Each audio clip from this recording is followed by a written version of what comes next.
రేవంత్ ప్రభుత్వం వచ్చిన కాడ నుంచి ఏ ఒక్క ఆడపిల్ల కూడా మనశ్శాంతిగా కంటిని నిద్రపోవట్లేదు, కడుపు నిండా తినట్లేదు.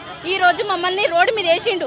ఇదేనా మీ ప్రభుత్వం? ప్రజల కోసం 100 మెట్లు నువ్వు దిగు, మీ మేసి గెలిపిస్తే నువ్వు గెలిచి గద్దెనెక్కి ఈ రోజు మా ఇండ్లు కూలుస్తావా? నువ్వు ఇచ్చినావా మాకు ఇండ్లు? అక్రమాలు అంటే నువ్వు ఎక్కడ చేసినా మేము అక్రమాలు ఎట్లా సంపాదించుకున్నావు? నువ్వు అక్రమాలని ఎట్లా అంటున్నావు? నువ్వు వచ్చి చూసినావు అక్రమంగా కట్టుకున్నది మేము. అన్ని రోడ్లు ఎవరేసిరు, కరెంట్ ఎవరేసిరు, నల్లు ఎవరేసిరు, డెనిస్ కలెక్షన్ వేసిరు, ఇవన్నీ ఎవరేసిరు? మేము వేసుకున్నామా? ప్రజల కోసం నువ్వు దిగవా? ఈ రోజు మూసీ నదిలో పారేది మా రక్తం. నలుగురు బిడ్డల్ని చంపి నేను చేస్తా, నా ఇల్లు కూలగొడితే రేవంత్ సర్కార్కు నేను ఇది బరాబరి చెప్తున్నా.